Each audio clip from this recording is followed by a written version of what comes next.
Yo, temunge sing seru bala.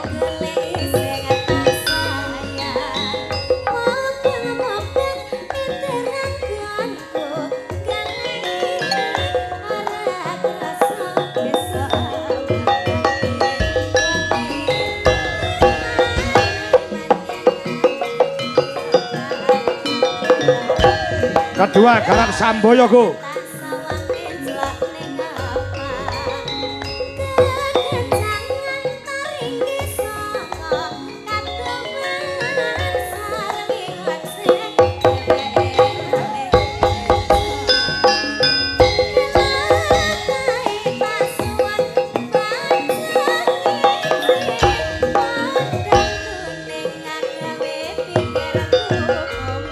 Haret.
Sing tampil sik dhewe iki mau tak spesialke anakku wedok sing suwe ora ketemu genduk Niken Salindri.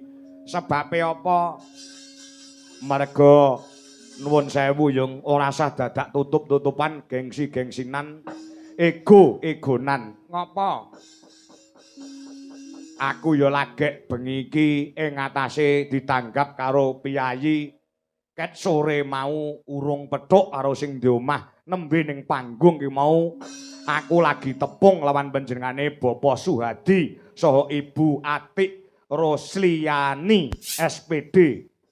Dadi sadurunge ora tepung, ora kenal tur dasare ketemu ya lagek penyerahan wayang iki mau. Pancen bener kok, Nok.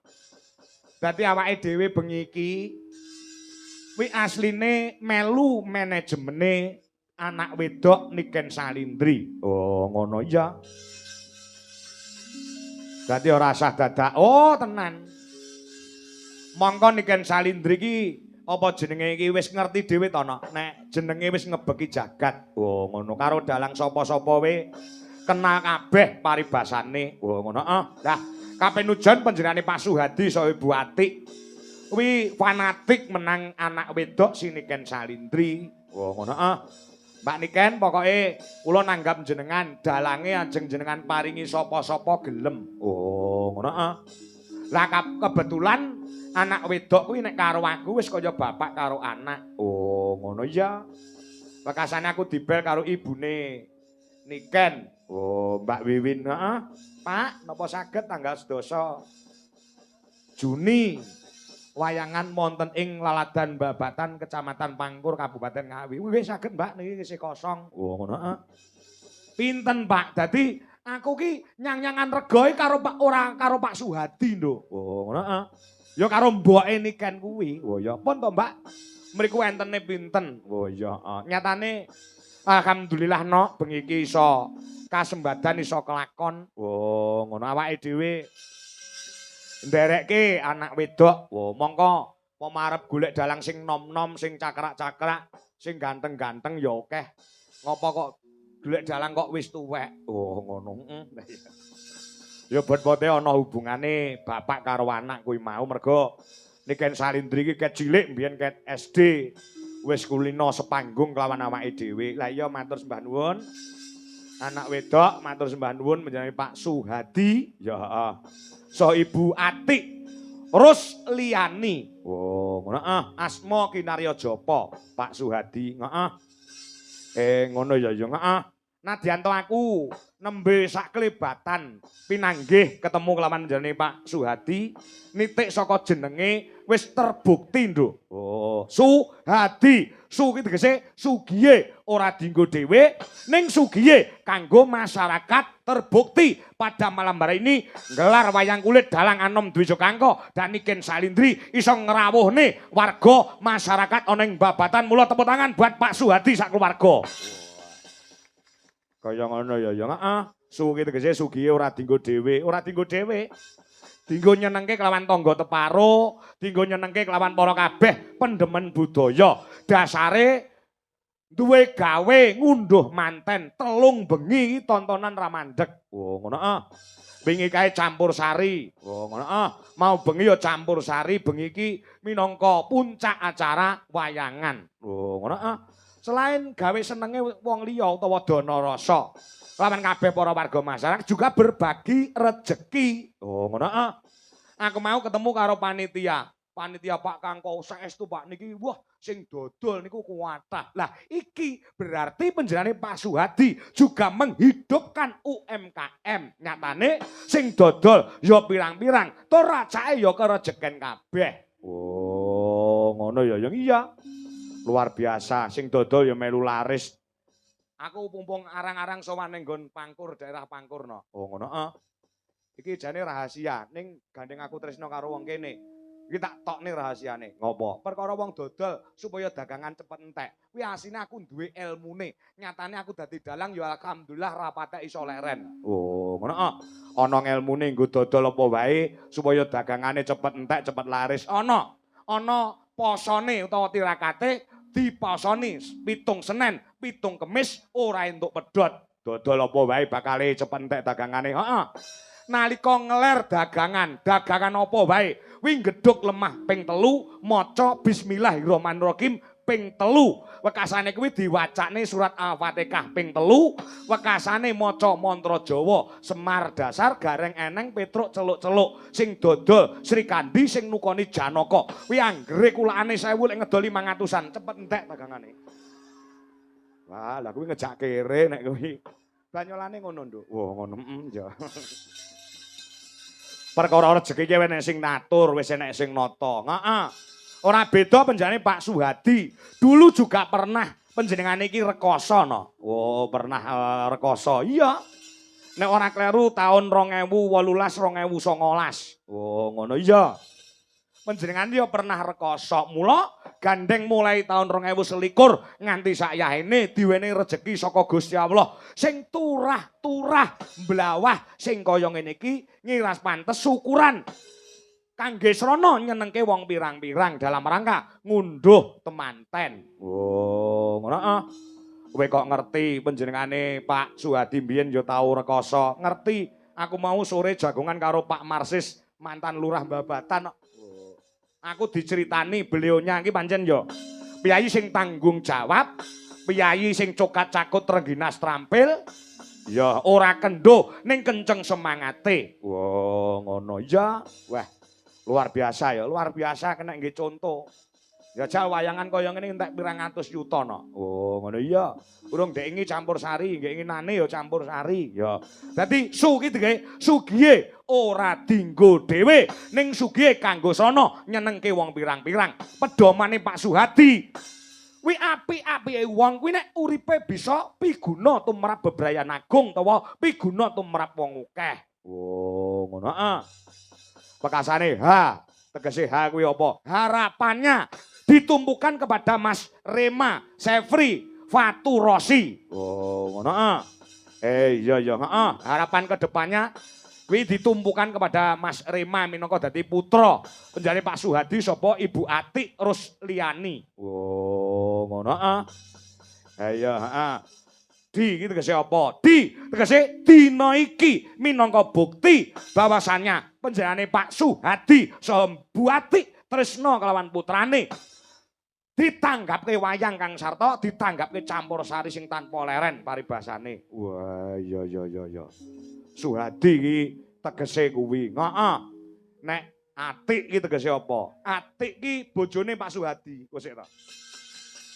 A ki apa, T ki apa, I ki apa, K ki apa. A kuwi tegese agamane dicekel karo panjenengane Bu Atik. Nyatane menjadi seorang ibu rumah tangga yang hebat. Putra sing dinikahake iki wis dadi putra sing soleh lan dadi putra sing dadi. Oh, ngono insyaallah bisa mikul dhuwur mendem jero marang asmane wong tuwa kuwi A. Heeh. Terus T tegese apa? T taat.